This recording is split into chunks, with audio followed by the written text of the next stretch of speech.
Okay, we are now live, and I have just been talking for 10 minutes, which is embarrassing, but now I am going to be restarting again. So, yeah, the classic has happened again that something went wrong and I wasn't set up. And so it wasn't the microphone this week, so we got the microphone sorted. You should be able to hear me. But what I have gotten wrong was I didn't click go live on the live stream page, which is really annoying. But anyway, you missed. I've got a whiskey and I'm ready to start talking about Cineworld stock. I've got a really interesting article that was shared with me on Reddit, and so I can't wait to get into this with you guys this week. Oh man, yes, we've done the audio test. You can hear me. This is good news. Remember guys, every single question you ask, I will answer in the comment section. And so I am on this post. I've got some questions here. One really interesting insight is from Chrome N3. Some interesting comments here regarding Amazon's movie ambitions, vertical integration of production and distribution. So if we click on this post, there's really interesting articles. It's the second one in here that's particularly interesting. Judge decrees studios can own theatre chains for the first time in 71 years. What lies ahead? So we'll get into that in a minute. It's not all studios. In fact, most studios could already own cinema chains. They just, for some reason, had chosen not to, and I don't know the reason for that yet. So that needs more exploration. But yeah, the really interesting thing is a lot of cinema stocks have surged today on the news that Amazon are going to be pushing theatrical releases, which is, yeah, a no-brainer. We talked about this before on previous episodes, that it's really like just saying no to a lot of really good free cash flow for these studios that are just releasing on streaming. Is a really odd choice. I totally understand for like their TV shows, but for a blockbuster film, you just get extra revenue if you, and all it is 45 days. 45 days in the cinema, you just get extra revenue for putting it in there. And where a lot of studios see it, they see it as they have to do 2 waves of advertising. So they have to do advertising before it goes into the cinema, and then they have to re-advertise it when it goes onto a streaming platform. Or when it does a TV release or DVD release is what it used to be. But now it's just 2 waves of advertising. In fact, now that they have streaming platforms, Disney, Amazon, Netflix, and HBO, there's a whole wave of other platforms. Hulu's such a weird one that it's owned by Disney. Hulu is owned by Disney, and why have 2 platforms? Disney, if you own Hulu, integrate it into Disney. It's because Disney won't want to mess with their Disney brand or something like that. But yeah, I mean, do Disney Adult or something? I don't know, but it seems weird for one company to own 2 streaming platforms, and yeah, that's definitely going to hurt the business long term. It's one of the reasons that I find Disney not very appealing to own. Anyway, yeah, Amazon do not release their films in the cinema at current, and it's really silly because they don't need to advertise their films when they release them on a streaming platform. It's quite simple. You just put it right at the top of the platform. You say, this is a new film, and people will either click on it or they won't. And you only need to advertise it within the platform. So now you only need to do 1 round of advertising before it goes into the cinema, and you just get extra revenue from people watching it in the cinema. I don't think it necessarily makes sense for them to own the cinema, actually, but we won't get into that right now. It's something that these businesses would want to do, and I think once one of them goes to do it, the others will, at the very least, force the other companies to spend as much as possible on a cinema.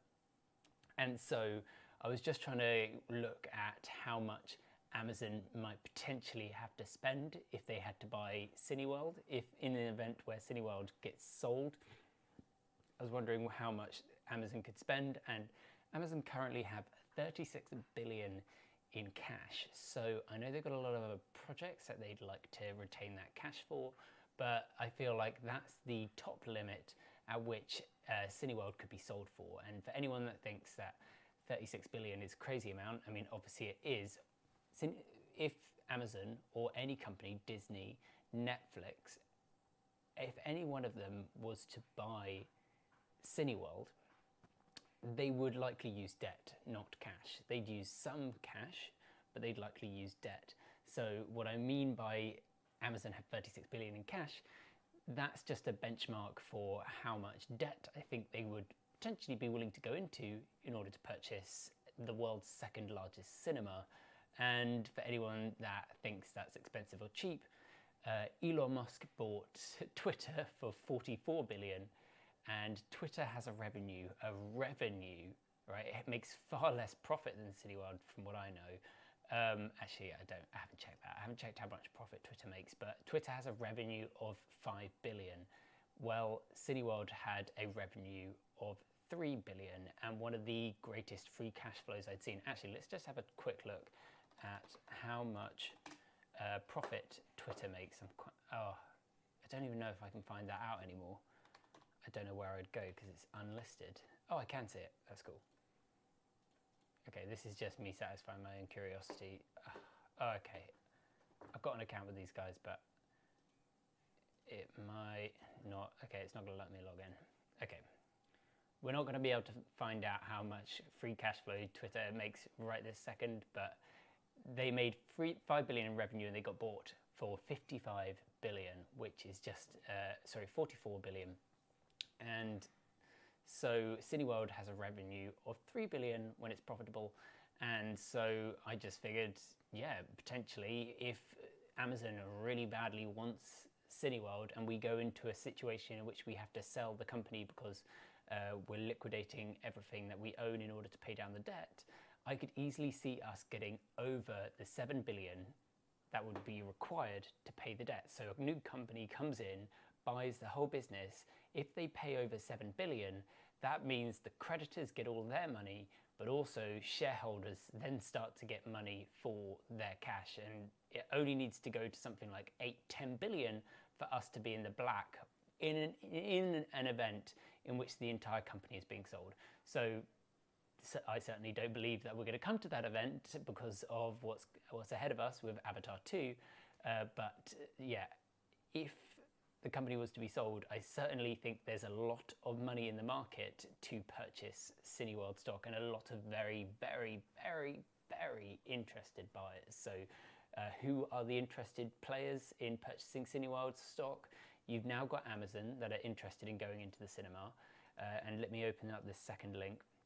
But you also have Warner Brothers Discovery that have multiple times mentioned how much they value cinema, and obviously they have a lot of theatrical releases that they'd love to make higher margins on.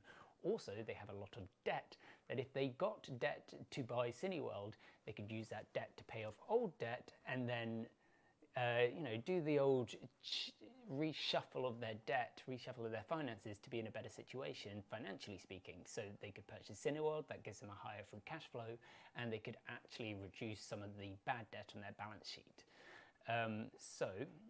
This is the interesting article, I thought. Cineworld, judge decrees studios can own theatre chains for the first time in 71 years.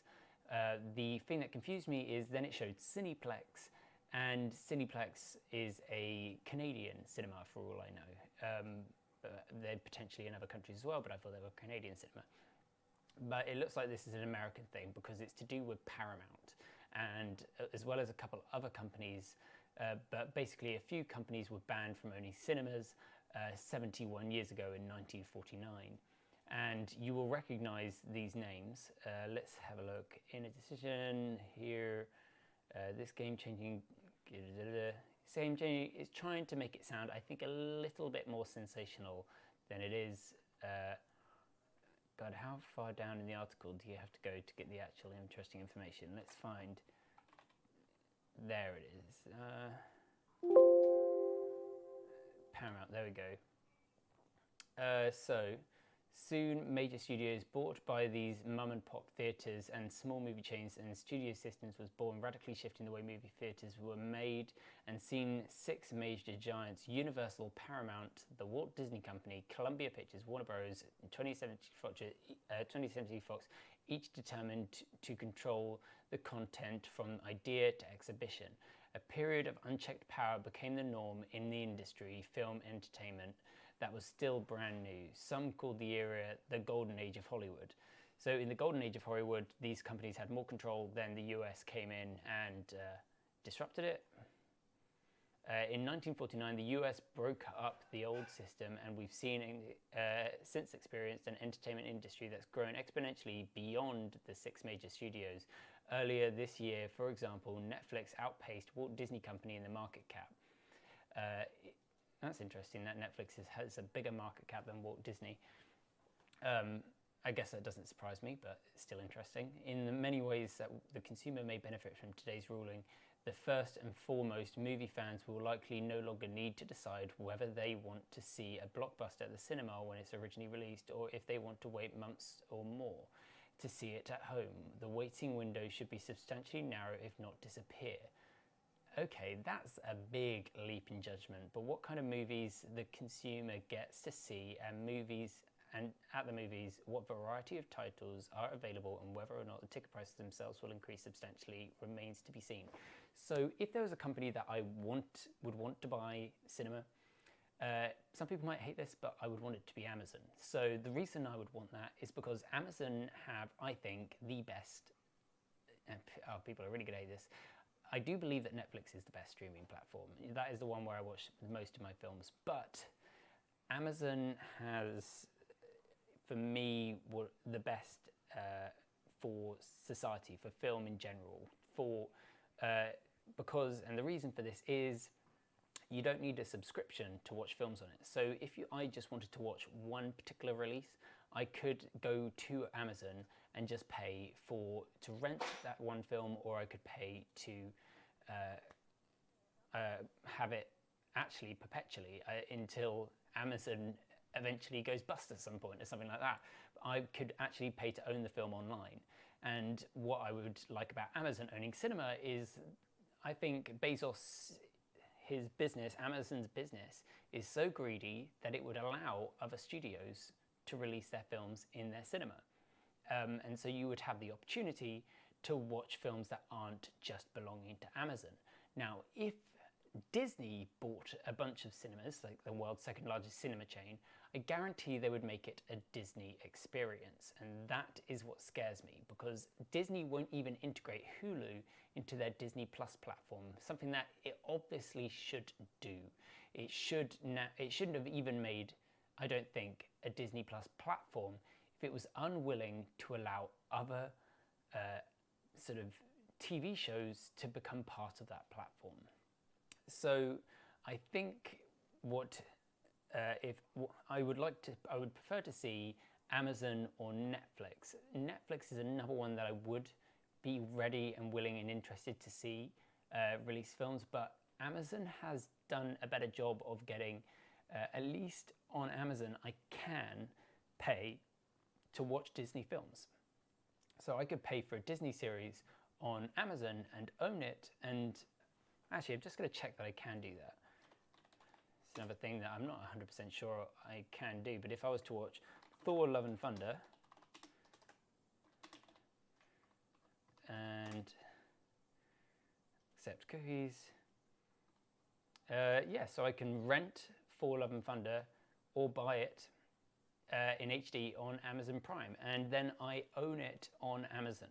And so I think that Amazon has done the best job of consolidating. It's got a streaming platform where I can watch unlimited movies, but also I can just pay for films outright. And I do own a few films on Amazon Prime, which I really like, is like I have actual ownership for it. It's not something that someone else is arbitrarily going to take away from me at some point, even though I don't, but generally speaking, Netflix has the best sort of lounge, just casual online streaming experience, although Disney Plus have done an incredible job of emulating that so quickly. But Disney Plus doesn't have everything you want. It's only got Disney stuff, and Disney is such a strong brand that they are unwilling to give you basically everything that you'd want to watch. I don't think there's any way that you could be completely satisfied with just a Disney Plus subscription, even though there's a hell of a lot of content on there. Right, so I'm going to try and answer some of the questions in the comments section, and to do that I'm going to go to the YouTube page, my channel. This is where the live stream will always be posted, by the way, always in this next stream here bit, from me at some point. But I'll take the sound off. Okay, so here we are, comment section. When we hear news about the Cineplex appeal, there is no date. I think there's a date at which it has to be finished by, but there isn't a date that it will, like, a judgment will occur. It's all to do with how much information there is to gather for the appeal, but to give you a rough date, I believe that they said it was going to happen in 2023. So yeah, and Cineworld have said that they don't expect to have to pay any fees until the appeal process is over. But yeah, I think it's next year that we'll be waiting for the end of the Cineplex appeal. I don't even think Cineplex want the appeal to finish while Cineworld are in Chapter 11 bankruptcy, because it would potentially cement them getting absolutely no money. I think Cineplex will want Cineworld to get out of Chapter 11 bankruptcy before the appeal judgment has been verified. So I don't think they're pushing that judgment ahead, but I could be wrong here. I'm not an expert on that sort of thing. When will stream start? It's on right now. I was wondering if anyone had an idea when the deleveraging transaction will occur. I'm guessing it will be a dilution. It surely needs to happen soon. So deleveraging may not occur. What we got when Cineworld filed for Chapter 11 bankruptcy, they said a significant dilution event may be necessary in order to deal with its debt. So it may do significant dilution, but it didn't say it was guaranteed. So that was just them making people aware that that was on the table, and that's it. But I mean, it's a funny thing to have mentioned, I think, for them to have mentioned, because of course it is. When you file for Chapter 11 bankruptcy, everything's on the table. The business could be sold, the business could be liquidated, new shares could be created, the board of directors could be changed, everything's on the table. So it's a funny thing to mention significant dilution specifically, and so I took it very seriously when they did say that, but at the same time, and I think that it's likely dilution will be part of their deleveraging, but it's not guaranteed that it's going to happen. And so far, we don't know for sure that there will be a significant dilution event. What we do know is even if dilution was 100%, if they created 100% more shares, so if they took all the shares that they had and made exactly the same amount, well, that would leave a 10p dividend, which is about their average. Their average dividend is about 10p. It would leave that being around 1,000%, no, 2,000% of their share price. So basically, if you have 10 grand in Cineworld, and right now, if you bought it today, and they did 100% share dilution, then in a year's time, did a 10p dividend, you would get £10,000 in cash on top of your shares. So whatever your shares are worth, you'd also get £10,000 in cash. Your shares would likely be worth significantly more, provided that they aren't in Chapter 11 bankruptcy. So yeah, if there is a deleveraging event, the amount of shares sold on the market would need to be like 300%, 500% for it to be significant, in my opinion. A dilution event will likely occur, but we don't know when it is or how big it's going to be. But Cineworld could sell a lot of shares before I lose interest in this stock.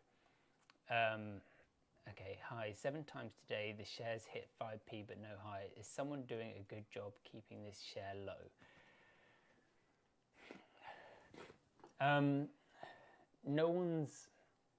There's a lot of trading going on in this stock. It's who's to say what goes on behind the scenes. I think you could read into this a lot. There's a lot of shows that sort of really infantilize it. It is the most traded, it's the most bought and the most sold stock on the London Stock Exchange.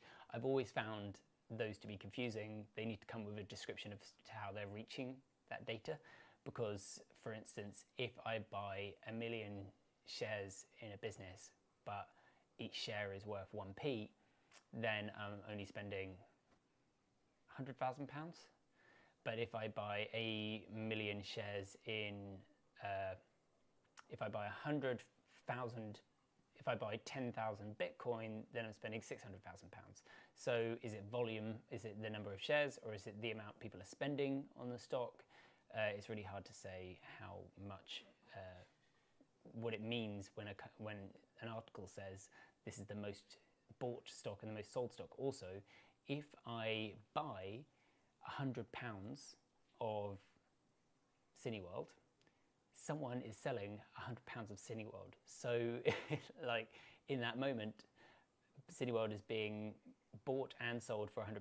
So I don't see how a stock could be bought more than any other stock and not sold more than any other stock. Like buying and selling is the same thing. The second a trade happens, it is both bought and sold. So it can be a bit confusing.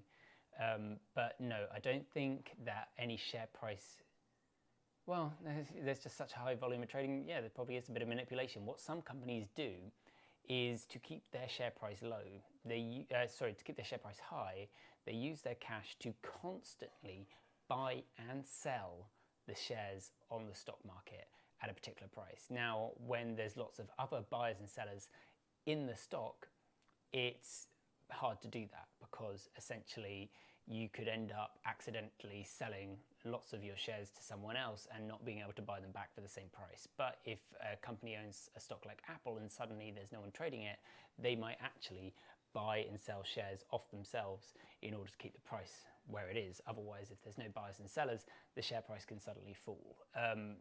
And so in that event, share price is kind of being manipulated, but at the same time, anyone can, I don't know what we can do about it. We can't do anything about it.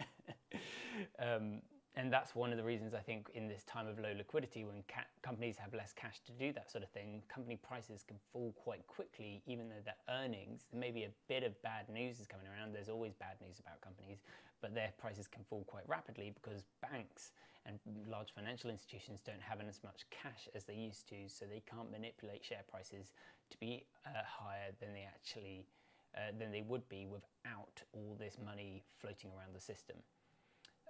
How do you separate your owner's bias when researching companies? I simply acknowledge that I have it, and that's all I can do. I think not enough people, I think owner's bias, I think what most people struggle with stocks is their paper hands, essentially. So they see the price go down a little bit. I try and use my owner's bias a little bit in my favor. I imagine that I'm going to hold the stock for like 5 years, so I do lots of research before I go into purchasing a stock. But also I like to think that owner's bias is a little bit there to help you. You don't want to be selling stocks just because the share price has gone down, and that's where I'm at with Cineworld. I'm still confident on it, even though I accept the risks, and so I have owner's bias, and so I'm always doing research to see if I'm wrong, and I don't ignore any factual information, but at the same time, when I see a really negative article come out, I try and find the most legitimate source, the most trustworthy source possible, to make sure that that information is real before I do anything. And that's where I think owner's bias comes in and helps you. If you don't have something that forces you to sort of blindly hold the stock a little bit, to ignore the constant beratement of information out there, then you're going to sell shares just